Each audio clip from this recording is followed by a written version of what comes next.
আজ সোজা চলে গেছিলাম সুন্দরবনের শো করতে। দেখতে পাচ্ছ সুন্দরবনের গেটটা দেখেই বুঝতে পেরেছো। তো সকালবেলা এসেই দেখছি পাপিয়াদি এখানে খাওয়া দাওয়া করছে। আমি তো না খেয়ে এসেছি, খিদের জন্য মাথা ঘুরছে, কারণ আমাদের বেরোনো ছিল সকাল 7টা।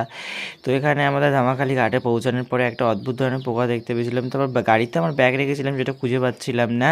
আর ঘাটে এসে দেখি কত কত বিএসএফ, বাবা দেখে তো ভয় লাগার মতোই, কারণ প্রচুর বিএসএফ ছিল, প্রচুর র্যাব ছিল এখানে। তারপরে বোটে ওঠার পরে যেহেতু আমার খিদে পেয়ে গেছিলো, সেই জন্য আমি সবাইকে বললাম ঠিক আছে তাহলে আমি টিফিনটা দিয়ে দাও সবাইকে। তা বললো কে দেবে কে দেবে, আচ্ছা ঠিক আছে আমি দিয়ে দিলাম বলে সবাইকে একটা করে ডিম কলা পাউরুটি দিয়ে দিলাম। তার বোটের মধ্যে সারাদিন যেতে যেতে আমি আর মেঘা প্রচুর মজা করেছি, প্রচুর রিল করেছি, যেগুলো তোমরা আমার ইনস্টাগ্রামে দেখতে পাও। তারপর দেখতে দেখতে চলে এলাম সুন্দরবনের কাছে, ভিতরেই দেখো সুন্দরবন, আর এই হচ্ছে সুন্দরবনের গেট।